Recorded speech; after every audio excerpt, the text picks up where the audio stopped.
Good morning. You listen to FloorDaily.net, and I'm Kemp Harr. This morning, my guest is Dan Frierson, who's chairman with the Dixie Group. Dan, how you doing? Doing great, Kemp. How you doing? Well, good to be with you. You had your second quarter results came out about 2 weeks ago, and it's taken, with your travels and mine, it's taken us a little bit of time to get together, but I wanted to talk to you about them. Give us a quick overview on what happened with Dixie in the second quarter. Kemp, a couple of things real quickly. Our residential business continued to outperform the industry. Our residential sales were up about 5.6%. Mass merchants actually up about 11% with our Masland, Fabrica, and Dixie Home retail brands. The disappointment to us really was on the commercial side, where our broadloom commercial does continue to hold up fairly well, but we have lost ground relative to the competition in modular, and that really is going to speak to some of the changes that we've taken place since our second quarter announcement. All right, so let's go back to residential for a second. Most of us are seeing some of these numbers. We see backing reports. We see, what's going on in the industry. Basically, the industry right now is bumping along flat, and you're up 5% if you take what you lost with some of the home center business you had last year, but even 11% if you talk about strictly your specialty retail business. Is that right? That's correct. The industry from 06, which was the peak, went down about 40%, and we went down about 40% in 09. But since then, we have grown the business back about 33%, while the industry has been up slightly, and actually in units maybe even flat. So we have way outperformed the industry there. And therefore, we have elected to restart our plant in the North Georgia area in Eaton, just north of Chatsworth.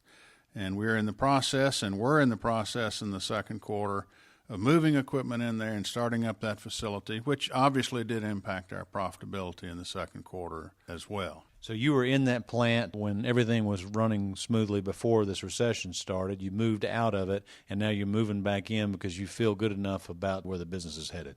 Yes, we do. Now, remember, it's also a distribution center, so we were never totally out of it. But we did move some tufting machines out of it when things were very, very bad and nobody knew where the bottom was. When you say your business is up 11% and the rest of the business for everybody else is flat, what is it telling us? Is it telling us that your focus on nylon, which is where a lot of your business is focused, is the right move? Does it tell us that the business is selling better on the upper end of the market? How do you explain some of this growth versus your competition? Kemp, I think it has more to do with the upper end of the market. Really is a lot better than the market is overall. I think we have a bifurcated market today. The very low end seems to be doing decently. The high end seems to be doing well, and the rest of the market is pretty sluggish. We have brought out a lot of new products in the last couple of years. I think that's been one of the keys. We have not cut back on new product or sampling. We also, if you'll recall, brought wool out in 07, and it has grown every year during this downturn and has grown pretty significantly during this period. So we have participated in the growth of wool. We have a small polyester offering, but our Stainmaster nylon has done very well, and we're extremely excited about the new TrueSoft fiber, which will be hitting the market here in the third quarter. Well, let's talk about wool for just a second, and then we'll go to TrueSoft. But on this wool, some people have estimated that you might be the largest residential carpet producer made in the USA. We've also learned that in the last year, the price of wool, just the raw material, has almost doubled in price, and yet you continue to grow in that area, right? Yes, I do think wool is now peaked, and we've seen it back off a little bit, but it did go up pretty dramatically. But we have been able to design product with our wool yarns that we think are a great value in the higher end of the market. Now, what we are bringing out this year is a new permaset wool, and this allows us to piece dye wool carpet. And in the past, where we've introduced 10 or 12 colors with a particular pattern or style, we now can offer up to 48 or 50 colors, or actually any color you want. And I think that helps separate us from the other suppliers to the business. And this move recently with Just Shorn, you're actually a player there. You're one of the two suppliers for CCA Global in their wool rollout, right? Yes, we are, and I was glad to see CCA Global do something like this there again in the wool end of the business, not racing to the bottom but racing to the top, involving the New Zealand folks in a big way, And we're happy to be part of that and look forward to continuing to be part of that and expanding that over time. All right, so let's move to TrueSoft. Obviously, that's an Invista Stainmaster product. We had heard there's been a little bit of hitches. Both you and Shaw are rolling this out, and yet now I guess you've worked through that, and now you've got products that are in the marketplace?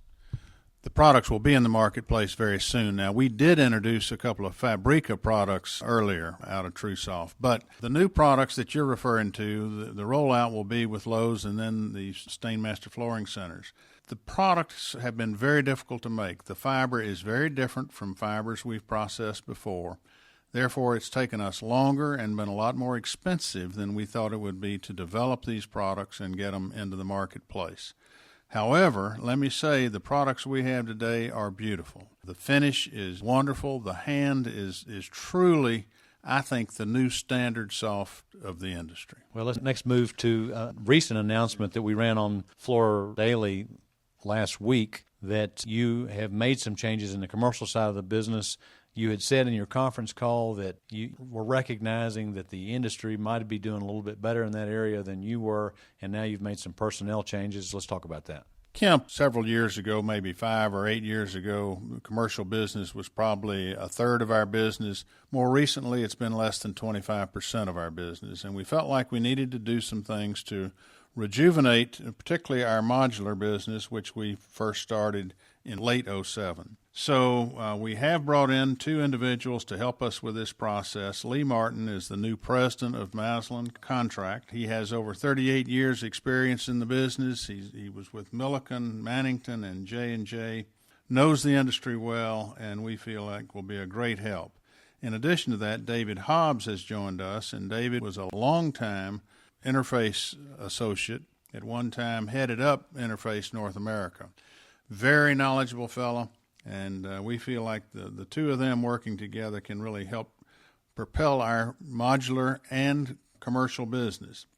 We are excited about it and look forward to watching them take their roles. Sometimes titles don't really tell the whole picture on what people are doing, so it sounds to me like what you're doing is you're bringing Lee Martin in to run your sales and marketing efforts, and you're bringing David Hobbs in to run the manufacturing piece of this commercial business. Is that right? Well, I wouldn't say so much manufacturing, although that's part of it, as much as everything from product development all the way through supply chain and inventory control and whole operations side of the business. Remember, we have some very talented people at Masland as well, and we have some folks that have been there a long time and have done a very good job, and we're looking forward to Lee and David working with them to help really bring Masland Contract back as a leader in the industry. Okay, Dan, well, it's good to talk to you. I appreciate you updating us on this. A lot of exciting changes with the Dixie Group and with Masland Contract in particular. Again, we've been talking to Dan Frierson, who's chairman with the Dixie Group, and you've been listening to Kemp Harr and FloorDaily.net.